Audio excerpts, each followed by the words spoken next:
অসমে চোরাইবাড়িতে বিপুল পরিমাণ নেশার সিরাপ জব্দ করে বড়সড় সাফল্য পেল পুলিশ।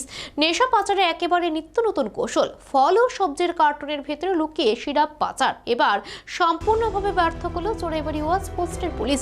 শুক্রবার বিকেল প্রায় ৩টা নাগাদ গুয়াহাটি থেকে হাফলং শিলচর জাতীয় সড়ক হয়ে আগরতলাগামী একটি মিনি লরি চোরাইবাড়ি পুলিশের নাকা গেটে পৌঁছায়। সবজি ও বিভিন্ন ফল বোঝাই ওই গাড়িটি সন্দেহজনক হওয়ায় আটক করে তল্লাশি চালান কর্তব্যরত পুলিশ কর্মীরা। তল্লাশি চালিয়ে ফলের কার্টনের ভেতর থেকে উদ্ধার হয় বিপুল পরিমাণে অ্যাসকাফ জাতীয় নেশার সিরাপ। মোট ২৪২৩ বোতল নেশার সিরাপ জব্দ করা হয়েছে, যার আনুমানিক কালোবাজারে মূল্য প্রায় ২৪ লক্ষ টাকা বলে জানান চোরাইবাড়ি থানার ইনচার্জ নিরঞ্জন দাস। ঘটনাস্থল থেকে গাড়ি চালক নূর জামাল ও সহচালক রাজু আহমদকে আটক করে পুলিশ। ধৃত দুজনের বাড়ি অসমের বরপেটা জেলায়। তাদের বিরুদ্ধে এনডিপিএস আইনে মামলা রুজু করে শ্রীভূমি আদালতে তোলা হবে বলে জানিয়েছে পুলিশ। চোরাইবাড়ি সীমান্ত এলাকায় নেশা সামগ্রীর বিরুদ্ধে পুলিশের লাগাতার অভিযান চলবে বলেও জানানো হয়েছে। নেশাযুক্ত দ্রব্য বাহন করে এখন গাড়ী এইপিনে আহিব, সেইমতে আমি তেনেকুৱা সন্দেহযুক্ত গাড়ীখন আহোঁতে আমি আটক কৰিছোঁ।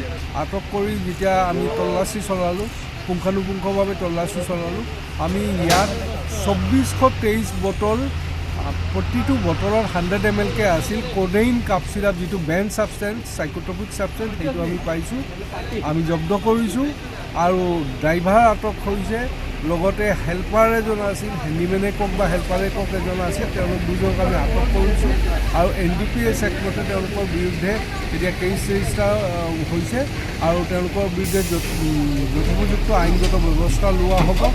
তদুপৰি আমি আৰু মডাছ অপাৰেণ্ডিটো এইবাৰ বেলেগ টাইপৰ দেখিলোঁ আমি, যে ফলৰ যিটো বাকচ, ফলৰ ক্ৰেট বুলি কয়, আৰু ফল আৰু চব্জি আনিছিল, চব্জিখিনিৰ মাজত আমি পোৱা নাই, কিন্তু ফলৰ যিমানকেইটা ক্ৰেট আছে, বাকচ আছে, তাৰ ভিতৰে এই কোডেইন কাপ চিৰাপ সোমাই থৈ দিছিলে তেওঁলোকে।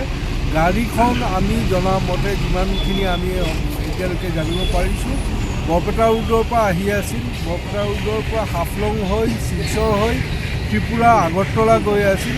ড্ৰাইভাৰক আটক কৰা হ'ল, হেল্পাৰ আটক কৰা হ'ল, আইনগত সকলো ব্যৱস্থা লোৱা হৈ আছে।